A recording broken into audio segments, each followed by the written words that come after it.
انا معايا النهارده 50 جنيه، هحوش لخالد ابني 40 واجيب اكل للبيت بال10 جنيه. امي هاتي 5 جنيه اروح البلاي ستيشن. يا حبيبي مش معايا والله، المصروف على القد.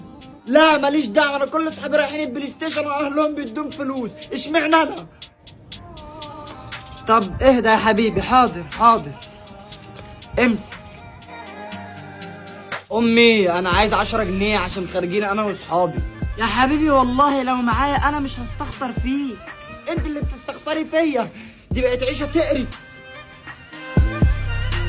الله يرحمك يما، ما كنتش بتديني فلوس بس كنت مكمره 200,000 جنيه فلوس ظهري.